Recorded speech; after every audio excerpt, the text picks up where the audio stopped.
Hello, and welcome to this episode of the Nerds of the North podcast. My name is Matt, host number one, and joining me as always is host number two, Nick.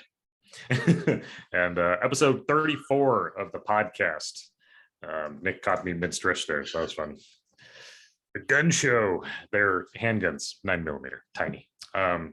Today is going to be mostly a Star Wars centric episode. We're going to be talking about the Book of Boba Fett. There are 3 episodes currently out on Disney Plus right now, so we'll be discussing that and how we're feeling about the show so far. And then if we have some time, or if we feel like it, we also will maybe discuss a little bit of IGN's top 100 games of all time list that got put out a while ago. I think this article originally was released the 31st of December. So it's a little not old. I mean, it covers a very broad range of games, but so it might be kind of a fun topic for us to discuss. But before we get there, we're going to start with Boba Fett. So Nick, how have you felt about the show so far? There were 3 episodes in. Is it blowing your mind as much as Mandalorian did? What are your thoughts? It's not blowing my mind as much as Mandalorian did, but I think that would be kind of hard to do because that was the beginning of a whole new era of Star Wars. But overall, I'm enjoying it quite a bit. I know the 3rd episode in particular was met with a lot of controversy. I don't know if you've read anything about that, Matt, but controversy, really?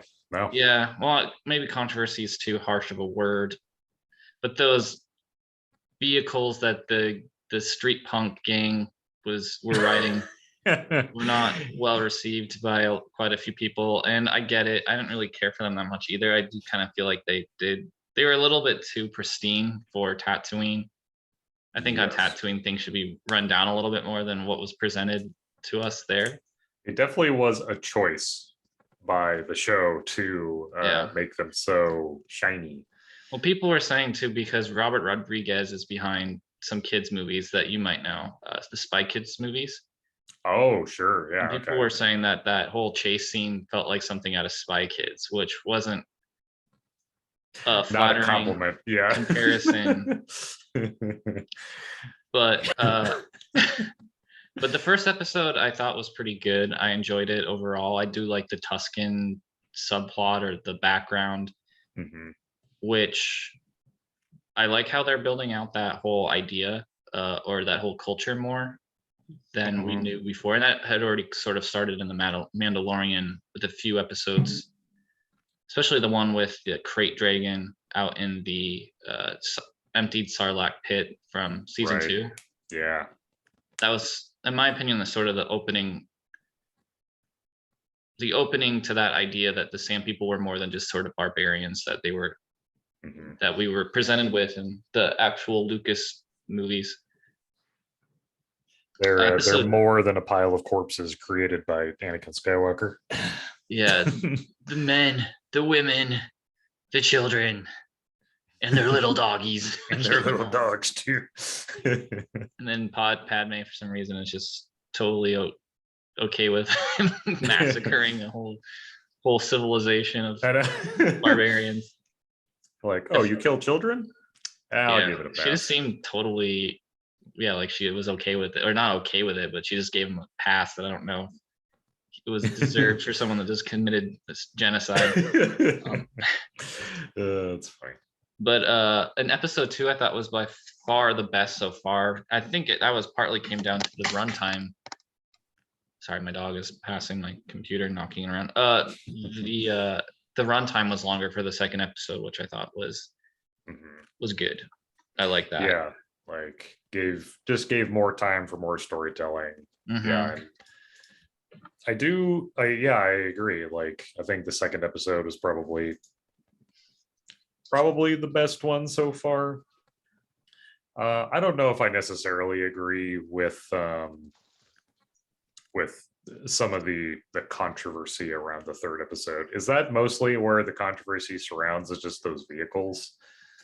I think for me, I kind of agreed in a way. I think it was the weakest of the 3, but yeah, the vehicles, the street punk kids that seem to be more felt like something that people that would be on a planet like Coruscant versus Tatooine.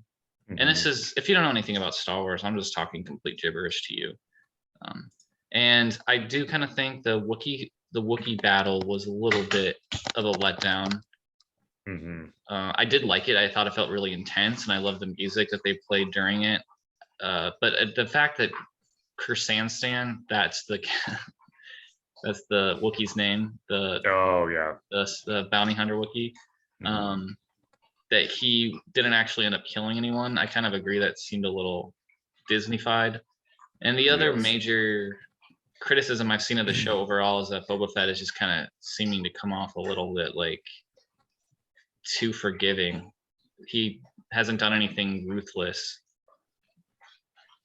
But yeah, I mean, I think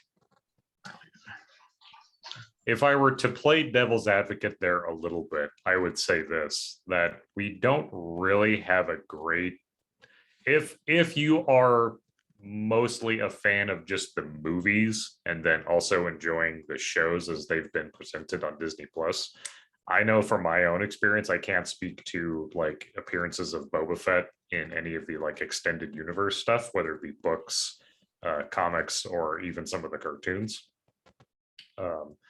That being said, we don't really have a whole lot of information about what kind of character Boba Fett is. Like, you get a little bit of ruthlessness, I guess, from his appearance in the original trilogy with the whole Sarlacc pit and being Jabba's bounty hunter. No disintegrations. Yeah, just kind of like he's there, you know, he's there to be an imposing figure, and then he dies, falls into the Sarlacc pit, and that's about all you see of him. And then you do get more Boba Fett in the prequel trilogy, and the Mandalorian too. And but like that's him as a child. And then you get him in the Mandalorian. But yeah, I will say he did seem more ruthless in the Mandalorian. I would say so, yeah. He got his armor back and he immediately started kicking ass and taking names with it. And I'm trying to decide, something that my wife and I had discussed was that like Boba in comparison to Mando, like Mando feels ultimately a lot smarter than Boba. Like Boba Fett, seems to be like a little too nice just for the sake of being nice. Like he wants to take over Jabba the Hutt's position, in this society as more or less like a crime lord. But he hasn't really sown fear in anyone. So he seems to like, he wants to be forgiving to people, but he also still wants to be labeled as a crime lord. So like, I'm not sure like where he's going to land on that. He wants to rule with respect. Yeah, with respect, which I kind of get. But given the ending of this last episode, I kind of assumed that the Tuscans will come into play again. But the way the last episode ended certainly took away my initial notion of just assuming that his former tribe would come to his aid at some point. Seemingly, I mean, I guess spoilers if you're caring about that at this juncture. The group of Tuscans that he hangs out with that we're getting backstory on ultimately all get murdered. See, I don't know if they all do though. I don't think know if they're all murdered. Yeah, because you see a pile of Tuscans, but it didn't really seem that like there was that many that were being burnt. You didn't see the little boy one. No, but you saw his like walking stick, or his weapon, the little toy version.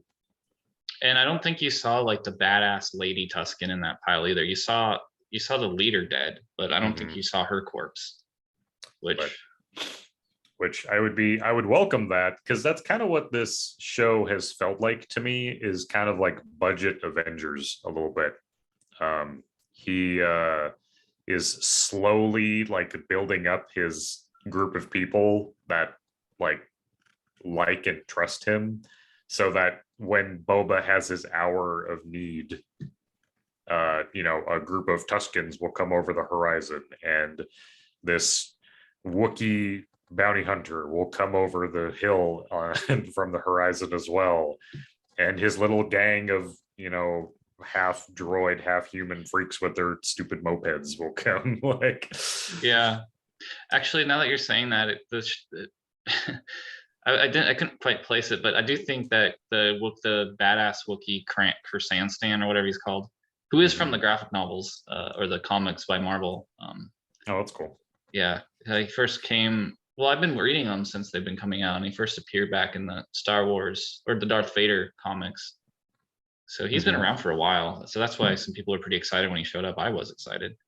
What was I going to say? Oh, yeah, the show, it reminds me of, weirdly enough, and you're not going to know this show, and I don't know anyone that, well, it's actually an anime show called That Time I Got Reincarnated as a Slime.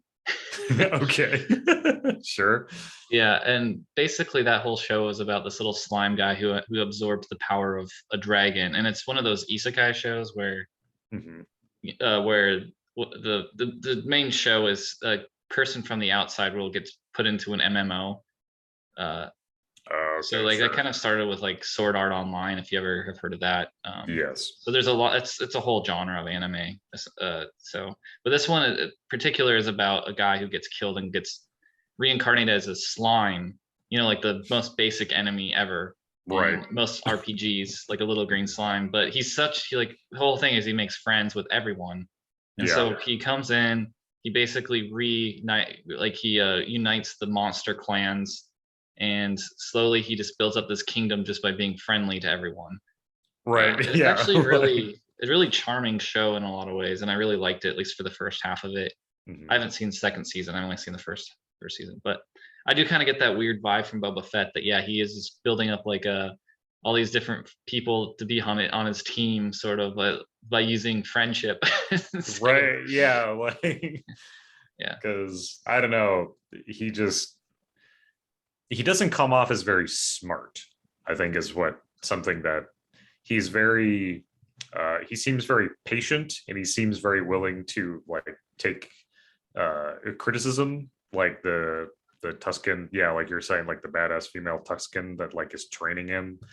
Like he's willing to take her to follow her lead and learn how to fight like they do and use their weapon. And he wants to learn how to like interact with the Rancor that he just acquired. Like he wants to learn how to ride it, and that all seems cool. I think it's just maybe a shift in perspective. I'm so used to like Mando, who like was a pretty like cool and calculating type of character, who didn't rely too much on luck, and it seems like Boba is kind of more of a little more reliant on his luck. He is definitely very skilled. I am a little confused, and maybe you know more about this than I do. So the Bacta tank, that's what it's called, right? Like the pod he keeps laying in. Like, is that just a leisurely thing he's doing now? Like, it's a perk of the job? Or is he like healing himself? Is he just staying hydrated? Is he like a hydro homie on the side? Like, I'm a little confused. Yeah. I mean, they haven't revealed that, but actually that's kind of where I was going to go next a little bit. I think a lot of the criticism about the show that he isn't being as ruthless as he was presented in the past. I don't know if that's a fair criticism, because clearly the show is building up his past, and I think especially the part where after he got revived from being in the Sarlacc, and his whole experience with the Tuscans. Sure. I think the whole point of it is that really changed his personality from what he was in the past, and I don't think people are really giving that enough credence when they judge him for not being ruthless enough. And I think that, sure. When the show's all said and done, I think people will realize what they're doing with it. But my opinion, yes, I think he was injured at some point in the past, and that's why he has to keep going back to that Bacta tank or whatever it's called. And then I think that'll get revealed as the show goes on, why he has to go in there. But it is interesting that he does that, and I think there's not a lot of discussion online why that he is in that he has to keep going back, and I think the show wants you to ask that question, and the show wants to ask you why he's changed so much from the man that we thought he was. But no one's really, not no one, but most people aren't really seeming to be interested in that. They just want to see like a ruthless bounty hunter killing a bunch of people. So, but yeah, like, and that's where I'm a little confused as people, if that's what people were expecting. I don't really know where they would have picked that up from. Yeah, I think that would have been, well, I think it also would have been a hard show to continue for 7 episodes of just one guy like being a badass the entire time, you know? Right, because even like Mando himself, like the way that show was initially presented was, you know, this notion of like it's just a whole show about a Mandalorian, and you got like at most like one episode of him just kind of being Mando, and then here's the child, you know, and now all of a sudden this like really badass character has to be like a caregiver to a kid, a baby basically, and it's like that completely changed the perspective of the show from very early on. And yeah, and that's something my wife was questioning about Boba Fett, is like, what are we doing here? Like, what is this show? Like, because ultimately it just seemed like Boba Fett just wants to take over Jabba the Hutt's territory, but he wants to completely rework how Jabba handled business versus how he wants to handle business. But yeah, so well, I mean, I think it all plays into his past with the Tuscans that it's slowly getting revealed. I mean, I don't think, that's why I kind of made the point that that I don't think all of the Tuscans are dead at the moment. I think the story with that isn't done yet, and I hope that's true. Yeah, I kind of feel, this is just a theory of mine, that maybe some of them are alive and are being held hostage by the gang, and then he has to go rescue them. Sure, but this is kind of my thought. I don't know though. That would make a lot of sense. I mean, but you think they would play that up more in this episode if that was the case, than the 3rd episode that some were still alive, but they don't really. So I don't know. Who knows? I imagine they're probably, what's the group that they're now? Well, there's the Pikes. Yeah, and I think the Pikes. Like, I think it's kind of weird. I feel like the Pikes were behind the deaths of his tribe, even though it doesn't seem like that. But I think he'll probably figure that out. Yeah, that's what I assumed, was that it was the Pikes. Either the Pikes or the there's either the Pikes, like by means of, like, I think the Pikes are at the top of this evil pyramid. Yeah. But it's like that biker gang that ultimately, the one that Boba beat the shit out of. Yeah, well, he saw their insignia on. Yeah. Yeah. And so I'm assuming that they on order from the Pikes. Yeah, that's did what they did to the Tuscans. So I think, yeah, the Pikes are going to be like the final boss of all of this, but the biker gang will be their next issue to deal with, which I'm imagining he'll probably recruit a handful of them as well, because it seems like he's just befriending. He's a video game character going through the game and slowly collecting one of each race. Well, I mean, the rumors from this show had that Kira was going to show up from Solo, Emilia Clarke. Oh yeah, see, that's been one of my theories this whole time, because I was even thinking that maybe she had something to do with that train that was like making its way through the desert with the Pikes and everything, because it just seemed like the technology behind it seemed very much on par with like the styling of Solo. So yeah, and I have read the Bounty Hunter graphic novel, at least volume 1, that just came out not that too long ago. That's all about Boba Fett, and it takes place between Empire Strikes Back and Return of the Jedi. It's an okay series. I liked especially the beginning of it, but I think, and that does feature Kira from Solo and Boba Fett, where he does come off a lot more ruthless in that graphic novel. So yeah, with just the films and the show being the point of reference, I can't really see why you'd assume Boba Fett is super ruthless. But yeah, if you include like other properties that are more of the written medium, like comics and books and stuff, I can definitely see how you'd get that impression, or possibly have that impression of Boba being really ruthless. But yeah, and I think in the he's the other thing too that so overall I do like the show, but I do think that as much as I love Tamara Morrison and what he's done for Star Wars, I almost feel like he's a little too old for the role in a weird way. Yeah. And and it's kind of like a terrible thing to say, but I feel like he's a little too short. Really? Like, he just feels short and kind of I know he doesn't, but he seems like he has like a pot belly when he's in the suit. Yeah, actually, no, that's something I have noticed, and that's something my wife pointed out too. Is like, yeah, he's got a little bit of a gut. Like he went from being pretty, if you're, observant, he went from being pretty flat-tummied and upon entering that Sarlacc pit to having a bit of a pot belly upon coming out of the Sarlacc pit. It's interesting that so Tamara Morrison, who plays Boba Fett here, and also obviously played like Jango Fett in the prequels. He's 5'7", so the original actor that I don't even know if he's an actor, but the actor who actually just died not too long ago, Jeremy Bullock, who was in the suit back in the the original trilogy, was 6 feet tall. So that's he was pretty tall, and he was also a string bean though. He was really skinny. But yeah, I mean, I don't necessarily have an issue with his height necessarily, and the weight thing is, I don't know, like I think it's kind of cool to have not every hero or villain or whatever, anti-hero, whatever the hell you want to call them, protagonist needs to be, these like beautiful, pristine, chiseled characters. I think it's fine for him to have a little bit of a pot belly. I think it's kind of surprising if you compare it to like, Mandalorian. Mando is just, super fit. He's like just an expert at what he does. Not that Boba isn't, but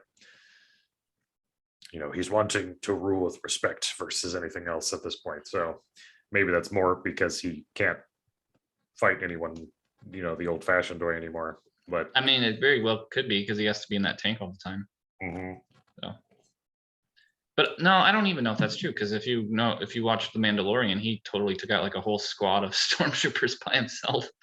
So. Yeah, I mean, mind you, that was with the having his armor back. He was prepared to use it as soon as he got it, and like it seems like every time he's the only time he's really gotten his ass kicked in the show so far has been because he's been caught with his pants down, like in the back to pod when he was like naked basically, to like the being taken captive by the Tuscans. He was stripped of his armor and like literally left for dead in the Sarlacc pit. Like, and then on the first episode too, where that gang of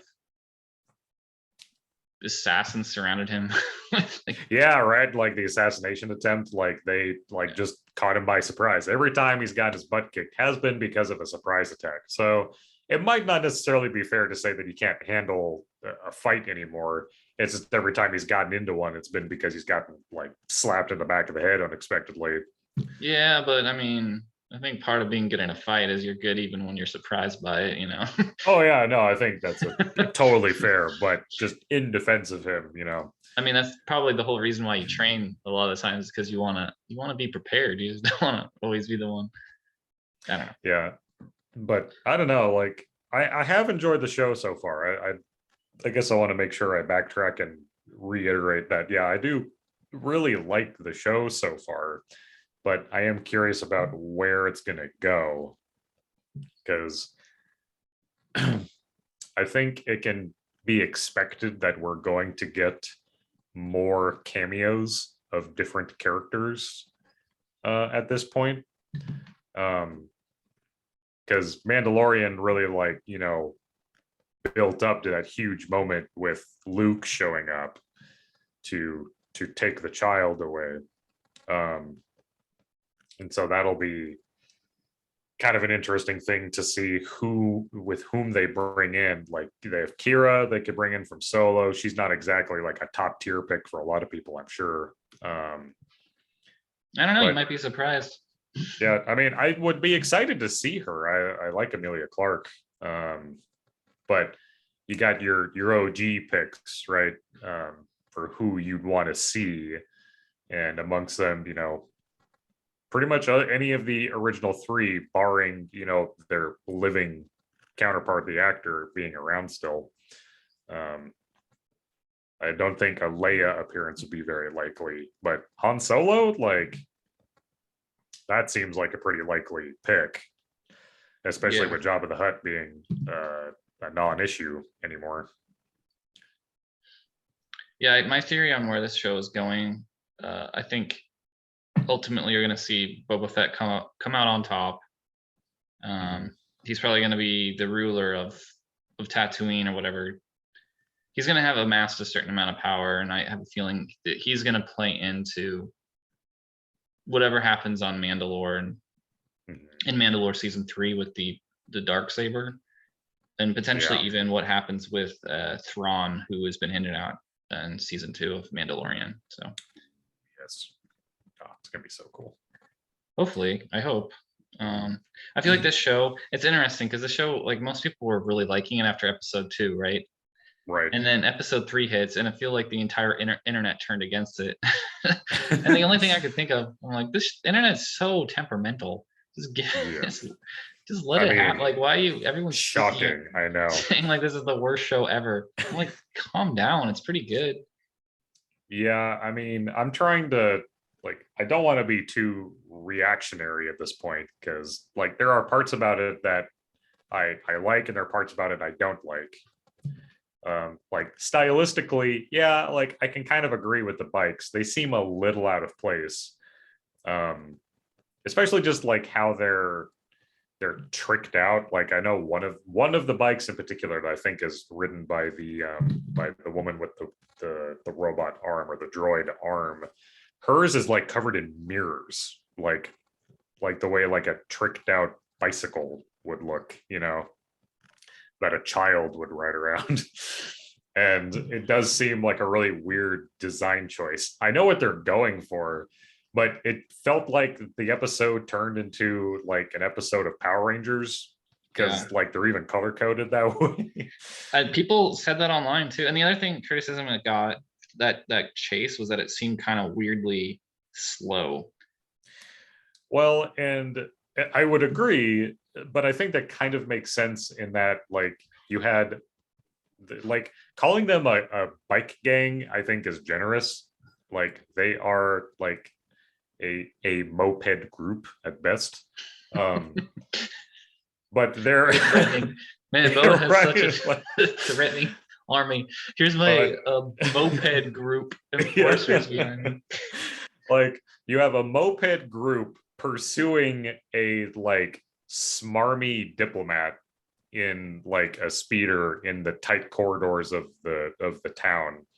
And so, like, it wasn't like a bunch of professionals chasing each other around. It's like children chasing their dad while he like pretends to have them catch up. I was ultimately fine with it too. I mean, the smarmy politician, who I cannot, every time the guy talks, I think he's the guy, the eldest brother from Succession.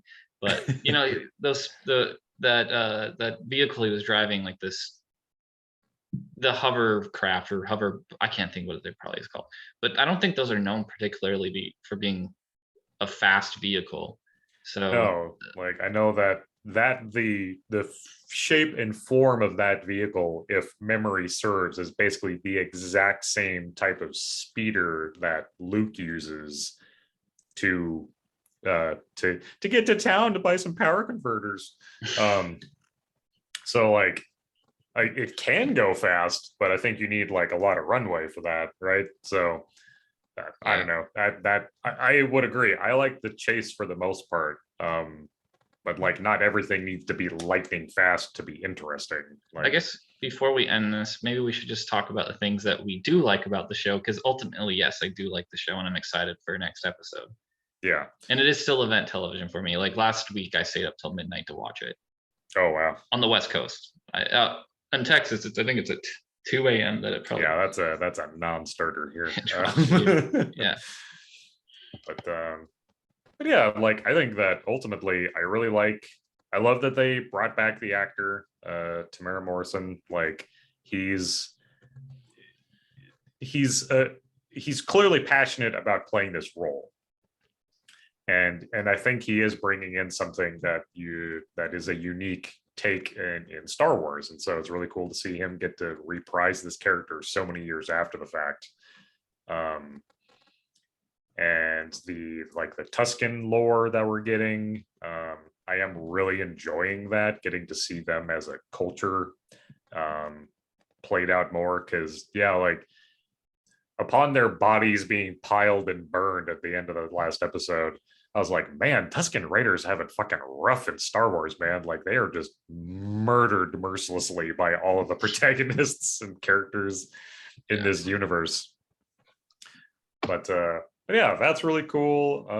And like Boba Fett is he's growing on me in this form of him being kind of more of like a respectful kind of dad figure almost. Like I compared him to Batman in that third episode. He's like taking a bunch of teenagers under his wing, Yeah. But what about you? Like what are some of your favorite bits and pieces? I'm trying to think through things in my head, and I feel like I'm forgetting half of them as I go through. But I'm just a fan of Star Wars, so anything that we get set in this universe, I'm usually pretty down for. I think the main thing that's really jiving with me, I actually kind of like that it's staying on one planet for so long. Star Wars, sure. Historically, I don't think there's been any other show or movie that's just stayed on one planet for such a long period of time. And I do think, just thinking back, you're told throughout the series that Tatooine is such like a hive of villainy and the terrible place. And then this show, you actually kind of pick up on, man, it is kind of a really screwed up place. There's like biker gangs, there's all these crime syndicates. It just seems like a really like Wild West, and you're getting a nice underbelly vibe. Yeah. And I think for the most part, like the creatures have been incredibly well done on the show. The mayor's animatronics or whatever the hell was going on there, that was really impressive. I thought I really dug that. I thought Chris Stan looked really cool, and really threatening. Oh yeah, it was cool seeing an evil Wookiee. Like I don't think we've really seen like that, evil being pretty relative, but like evil Wookiee for hire, Yeah. But normally it's almost always in the graphic novels too. They have an evil version of C-3PO and R2-D2, which sounds really stupid, but it's really funny in the comics. I'm sure it is funny. I hope they bring them back or bring them onto live action. It's fun. It's a fun show, and I'm excited to see where it does go. And I'm liking them building out Tatooine a little bit. I do wonder if there will be some Tatooine fatigue if Obi-Wan Kenobi is also set primarily on Tatooine. I think. Yeah, I mean, I guess in theory he really shouldn't be leaving Tatooine all that often because he's supposed to be looking after Luke. But I don't know. I feel like, I think you're right. For the show to have any sort of differentiation from Boba, it's going to kind of be necessary for him to leave. Otherwise, it's going to just be. What do you think too? Like each of the Star Wars live action shows so far, I'm assuming are going to feature the Tuscan Raiders at least a little bit, because of course they're going to be in Obi-Wan Kenobi. I think they kind of have to be. So I wonder if they're, I mean, again, like in not being very enriched in the further reaches of Star Wars stuff. I love Star Wars, but I just don't explore that end of things very often. Is there like a famous Tuscan Raider? Or a notable, legendary Tuscan Raider? It kind of feels like we have tons of Jedi, we have tons of Sith, bounty hunters, Mandalorians, you name it, Wookiees. But Tuscan Raiders, it kind of seems like a bit of a blank slate.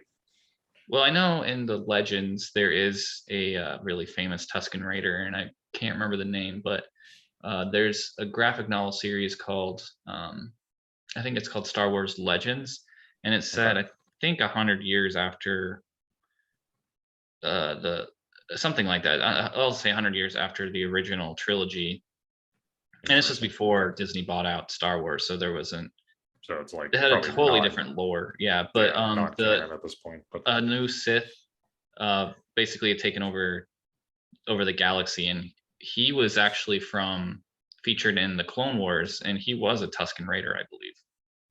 oh, that's cool. But you saw his face, so he wasn't covered in the wrappings that they have. So I don't really know if it's been established, at least in canon, what they look like under those I was gonna wrappings. say I was curious about that myself, about what they actually look like, because we were just having way too much fun. Pretty much every episode of Boba Fett has been filled with us making Tuscan Raider noises whenever we get the chance.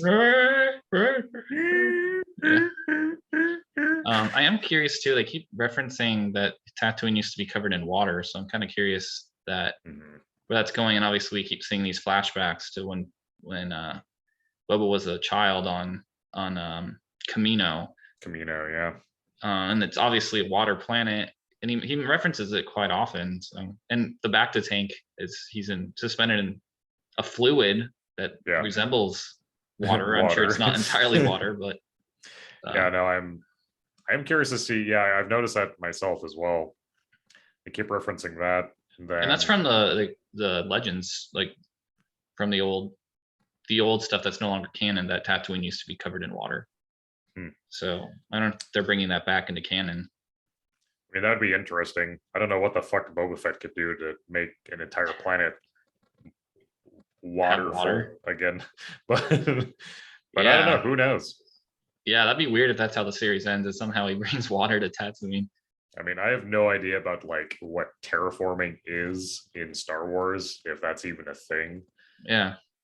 It, you know, the Goldilocks zone doesn't seem to be much of a concern in Star Wars. So okay, so that's my new theory, is that's somehow how Boba Fett is going to unite like the city and take charge of Tatooine, and somehow he's going to be able to provide water to the masses. He just I don't know how. I just have a theory. Water. No, because it keeps getting referenced, and there was that whole weird subplot with the last episode, on the third episode, with the Stephen Roots character, where he was charging way too much for water. Right. So just a theory. I don't know. I think somehow water has to do with this, and I don't know why. But he's turned into a water baron. That would be very interesting, though. But yeah. And then I guess minor side note before we change topics, someone we haven't mentioned at all is Ming Na Wen.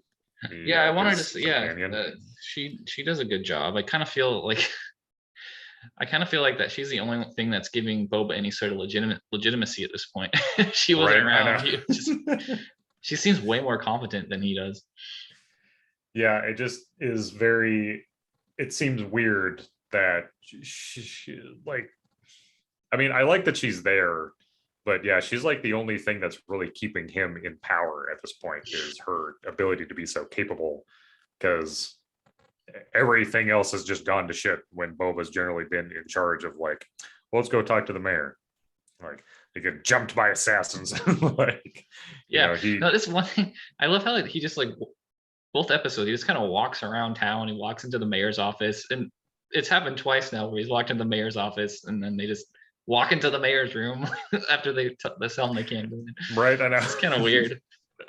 The other thing too, I was gonna say that it just kind of popped into my mind is I'm kind of curious if, like, Omega from the Bad Batch is gonna show up at some point, just because that's his biological sister, is what they're saying, from the Bad Batch. So that would make sense. Yeah, I mean, and I think that would be a cool connection to the to some of the animated features. Like, yeah. I'm sure she'll show up at some point, right? She kind of has to, because they're making a big deal about Boba, and, like, why wouldn't they bring in his missing sister at some point to kind of? Yeah, actually, that would be. I mean, that would be an interesting. I mean, I don't know, like that. I guess that is another direction the show could go. In theory, is that surely there are other clones are walking about somewhere, right? Like, yeah, and that's well, and the thing about most of the clones, though, is that they age really fast. So if they're around right now, they're going to be really old. Yeah, so maybe that's something that comes into play at some point. Who knows? But except what's her name? Omega, she ages at the same at a normal Yeah, rate. her and Boba have that in common. So I don't know. Yeah, that would be a really cool way for them to go with it as well. And the timeline, technically, Boba should be like in his 30s right now. Wow, he is not Yeah.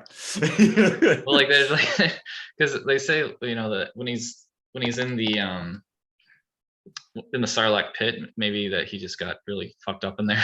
So I mean, he really did. So it would make sense. But yeah, 30. Wow, that's a stretch because because he's 60, 61 to be exact. But and Ming Na, she's like in her 50s. It's kind of crazy. She looks like she could be in her 30s. She really? Yeah. Holy shit! Yeah, she looks great. She's nearly 60. She's 58 years old. What the fuck? That's impressive. Him, I'm kind of like, yeah, all right, 60. He's a good 60. But she's an incredible 60. Yeah. That's really impressive. Yeah, the other thing too, I was gonna say that I like. Okay, two more things that I like. The music, sure. I really do enjoy. I know the music. People didn't like the music. I kind of like it.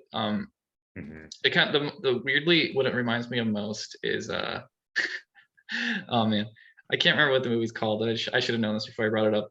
But have you heard like the closing sound, the closing song for that? It kind of has like a weird chanting vibe to it. And this show, yeah, I can't think of it off the top of my head, but okay. Yeah, it kind of has like a dum, like dum dum dum dum dum. Oh, sure, okay, yeah. And it reminds me of this movie, and I'm drawing a blank what it's called, but it has a Daniel Radcliffe as a dead man in it. Yeah, I want to say Swiss Army Man. Swiss Army Man. Yeah, it reminds me of the soundtrack for that movie, which I actually I really like the soundtrack to that movie. So that's a plus for me. And the other thing too, I was going to say that I do like is that I do kind of like that they sort of incorporated because Tamara Morrison, I believe he's a Maori, which is a native person of New Zealand. And I like how they sort of have incorporated a little bit of his culture into the character, like especially that the soundtrack, I think, and also I kind of picked up on it, especially at the end of episode 2 when they're dancing around that fire. With the Tuscan Raiders. Okay. At least I mean, I don't know if it's been confirmed. I just kind of felt like it was. I mean, that would be really cool. Yeah, I didn't know that about him, so that's actually really cool. Yeah, like. Yeah, ultimately, I mean, I think it's early still in the show, and so it has room to grow. People just need to calm down. Come on, just let it. Well, I mean, people let it play out. Just imagine the internet being explosive like that. It just amazed me how quickly everyone turned against the show. I'm like, just wait. Like, and the thing is, everyone loves the prequels now. Yeah, even though those movies are trash, like they are trash, but I love them. I think they're amazing because they're just amazing. But I mean, let's be honest, they're not. No, they're not particularly good movies. But maybe the third is good, and I actually do like the first a lot, but the second one is just terrible. The second movie is very bad. Yeah, the first and third are like pretty decent, I think. Yeah, Phantom Menace to me is still like a pretty good movie. I just think that you had a child actor that kind of like missed the mark a little bit, and like outside of that. But I watched it when I was a kid, so it didn't bug me at all. Yeah, right. No, and I just think time heals all wounds, and so anything that's shitty at the time goes on, and then people are like, that really wasn't that bad. It's like, I feel like those movies prequels they've kind of turned into a lifestyle. There's like whole. Have you seen the subreddit prequel memes? Oh yeah, like that is an active ass sub, man. Like people are posting that every fucking day, and they're still funny too. They're still really funny. I still laugh when I see them.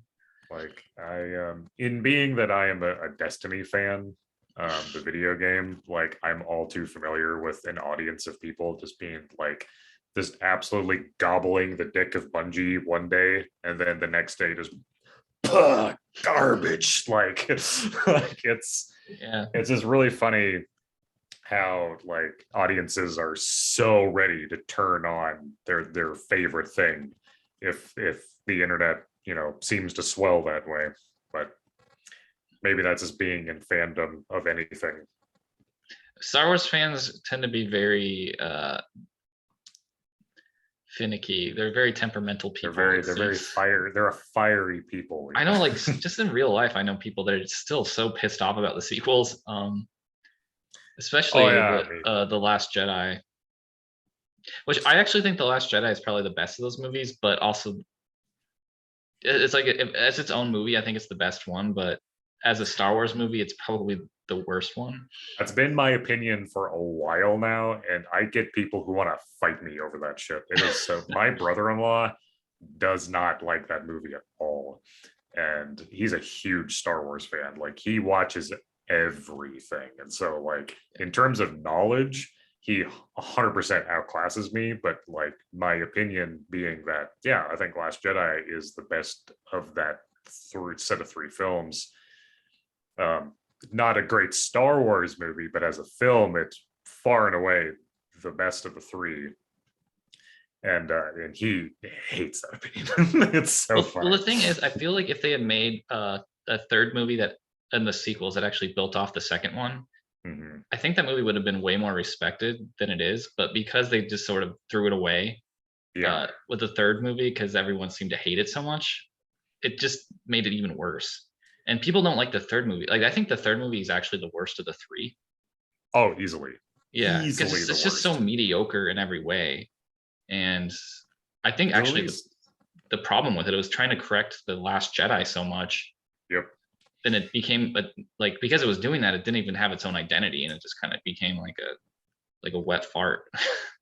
Ultimately, I think what the sequel movies did was it was just a circle in terms of it. We started here, the movies start like the three movies started going, and because of that last movie, we ended up exactly back where the sequels began and where the original films ended.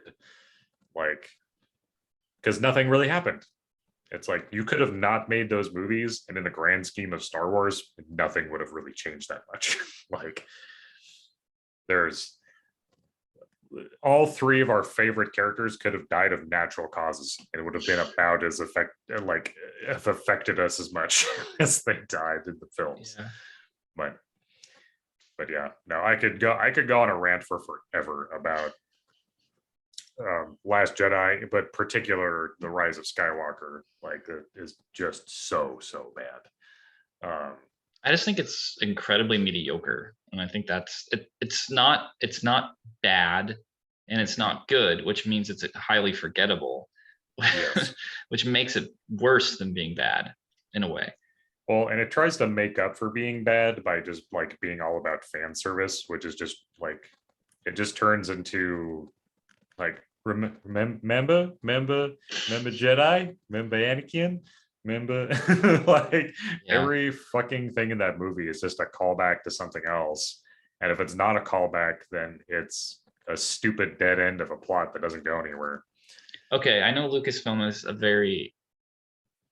it's an interesting company. Most people seem to either be ambivalent towards it or hate it with a passion. But what do you think Lucasfilm could do to revive Star Wars, especially the movies? Because they don't have like an official movie announced. I mean, they announced the Rogue Squadron film, but then that got delayed indefinitely. So we don't have a single Star Wars movie that we know is going to come out within the next few years on the timetable. What do you think that they could do to make you excited about a Star Wars movie again? Oh man, I mean, first thing, wait 10 years, because I mean that's kind of what they're doing. I've had enough of the movies. Like Last Jedi put a bad taste in my mouth for Star Wars when I first saw it. Like, if I'm 100% honest, only in comparison to the third movie did I consider Last Jedi so good, because of how bad Rise of Skywalker was. That being said, I think we finally need to have like a proper Old Republic movie.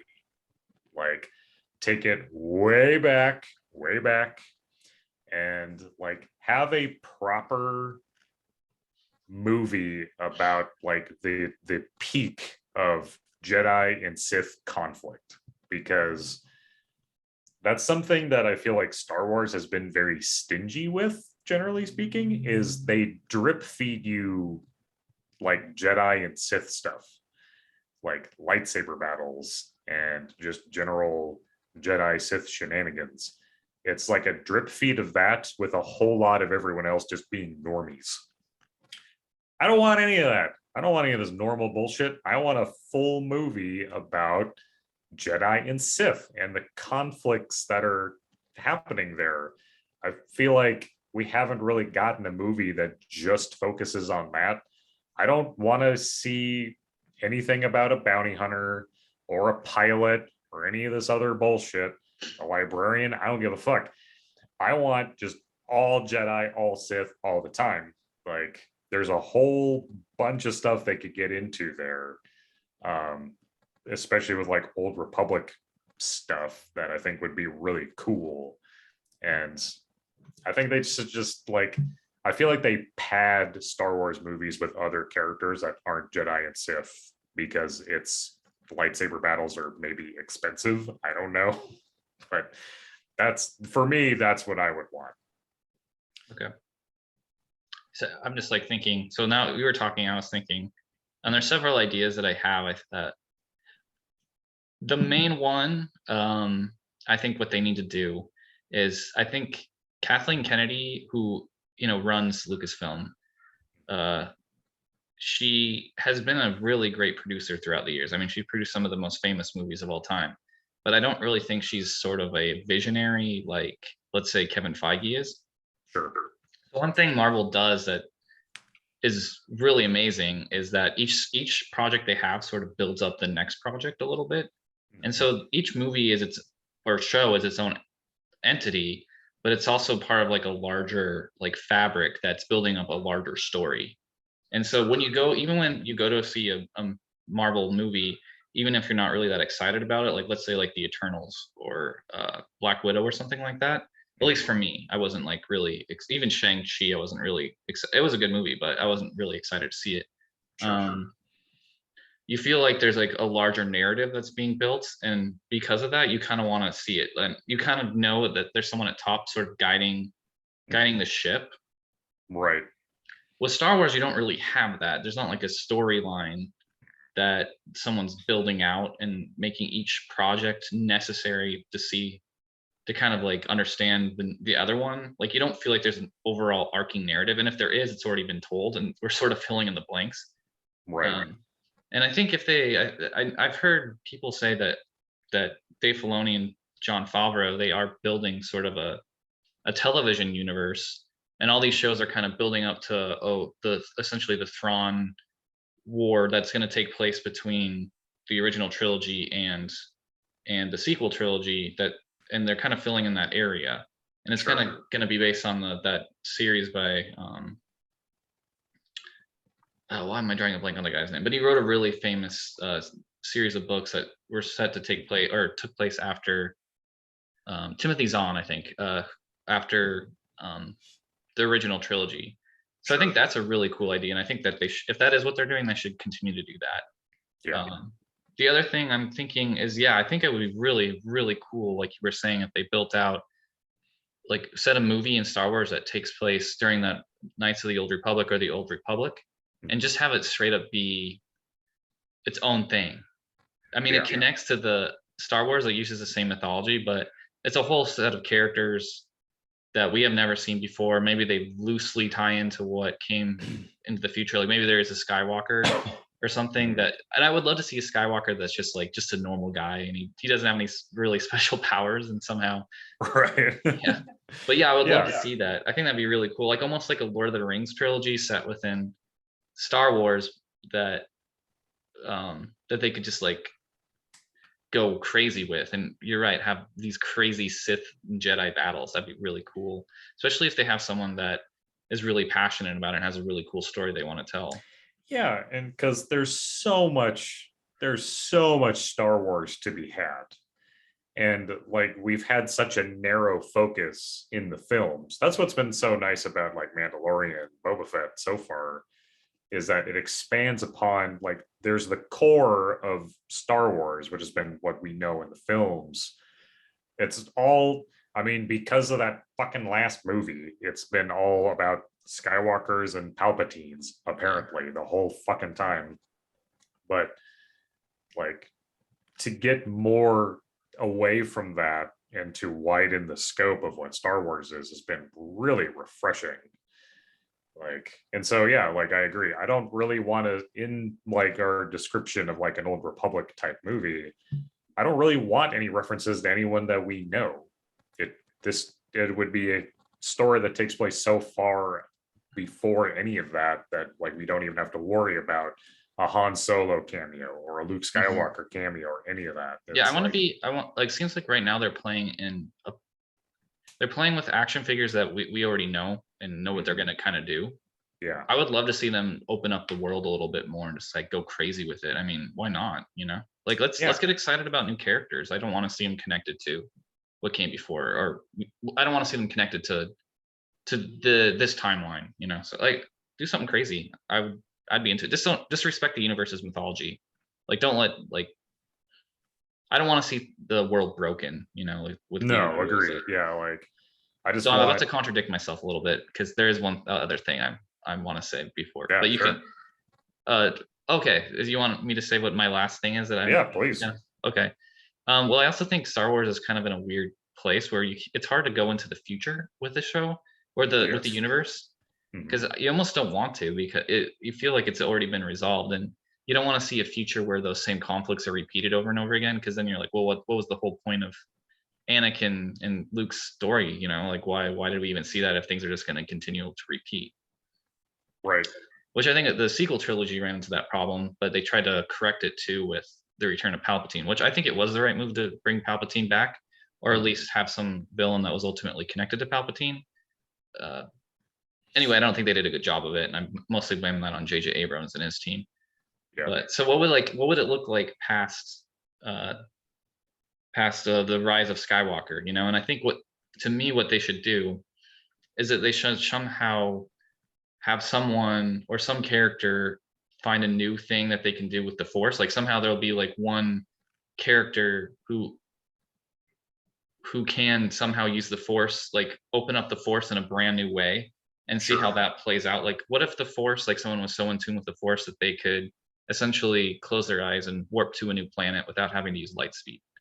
Sure. You know, like what about these weird powers that have been unexplored in the Force, but maybe they could be in the future? And why not let's see what happens? I don't know.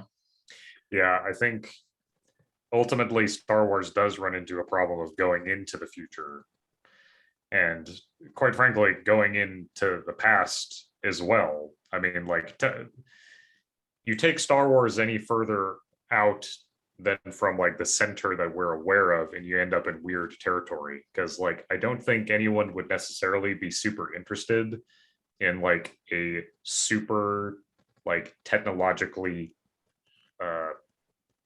like not very advanced society in Star Wars, you know, like we don't want caveman Star Wars the movie. But how do you get more futuristic than what Star Wars already is? And I think you have a good idea with like really expanding upon like how the Force could be, or I don't know, maybe a future where like the norm is being Force sensitive or like having some connection to the Force. Like everyone has it, you know, to where people have more unique abilities that are kind of more singular in their usage. You know, you have kind of like your light side and your dark side abilities as it is now, but in the future it could be that like, oh well, like this character can particularly see into the future. Maybe it's like a dilution but an expansion.